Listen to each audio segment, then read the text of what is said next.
Well, I'm on the phone with head football coach Duane Crawford from the Ellsworth Eagles. And, Coach, probably a mixed bag from the game against MDI. I thought that on Friday night, I thought there was some very good things that the Eagles were able to do, and some not so good. What's your opinion, especially after looking at the tape? I talked to the team on Thursday, and then again on Friday before we played MDI, and told them, this is about going out and doing your job and winning your individual battles, and if everybody does what they're supposed to do, we'll be okay. But the biggest thing to understand is don't lose sight of the forest for the trees. And I went back and looked at last year's MDI game as well, and it was pretty much a mirror image of this past Friday night's game. And MDI is a very good team. They're definitely they're going to go deep into the playoffs as long as they can keep all those horses in the backfield healthy, and probably one of the tougher teams that we'll see all year long. But the things that we did and we didn't do are things that, when I look at the tape, I felt that like you said, we did some things that were pretty good. We did some things that were not so good, but the bottom line is the things we didn't do well are correctable.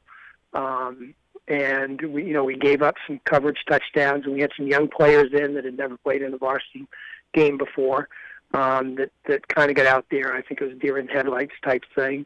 We didn't play option very well, and we tell our outside linebackers they have pitch, and the safety is responsible for the quarterback. And of course, when you see someone running with the ball, you want to tackle them and not maintain your area of responsibility or do your job. And so, some breakdowns there and things that they can take away from that game and learn from and make some positive step forwards, and that's why you have exhibition games. I mean, we were better than we were on Monday significantly, and Madison and MDI are a good measuring stick. We just couldn't do anything against Madison in the scrimmage, and then against MDI we actually did move the ball at times, which I was happy with, and I saw some things out of some players that I was hoping I would see, and on the offensive side. And defensively, we just we need to be able to play option, which Mattanawcook Academy has a ton of from looking at their tape, and we need to be able to contain as well. And once we figure those things out, I think that we'll be all right. It's one of those things that, and you mentioned it, it's the natural tendency to gravitate towards the ball, and when you're playing option, you've got to stay in your particular lane. Yeah, you have to stick with your assignment, and it's hard. It's hard for defensive ends to learn that when you're on your side of the line, you don't chase to the other side, even though that's a tendency to want to chase the guy carrying the ball. Or if you're in cover 3, which is our zone, with our defensive backs, they're each responsible for a third of the field, not to chase a guy across the field. Let him go into the other guy's zone. It's a hard concept sometimes, especially when you get out there at the varsity level and you're not used to playing it at the other levels of football that you've played. But it's something that's correctable, and it's not like previous years where we just haven't been able to correct those mistakes because we didn't have the personnel to do it. We do have the personnel to do it, and although they're very young, and it's going to be a learning curve for them this year, they have the athletic ability to do it now. They just need to get those mental reps, and that's Friday night was a step in that direction. They've seen what happens when you don't do your job, so now let's step it up and be responsible for your area and be disciplined, and that should go a long way in correcting those mistakes. The speed of the game is just so dramatically different between practice and real live games. It is, and the other thing too is that given what we have for a makeup of the team, it's hard to run anything live because there's such a discrepancy between your varsity players and your JV players that it really doesn't accomplish anything trying to go out there and have a sophomore line up against our varsity players or a freshman who's never played and and run either offense or defense against them, and you don't get a lot accomplished. So, you need that live game speed to be able to break down and see what your guys can do, and in turn have them see what they need to do. So, these 2 preseason games help put us in that direction, and I think that we'll definitely continue to get better as the season goes along, and this Friday night will be definitely a test, because watching the tape, Mattanawcook Academy runs T this year, which is different than what they've run in the past, and they run a lot of option out of it. They have a very good quarterback who does the majority of the ball handling, and so it'll be it'll definitely test us to see what we've learned from MDI this past Friday night.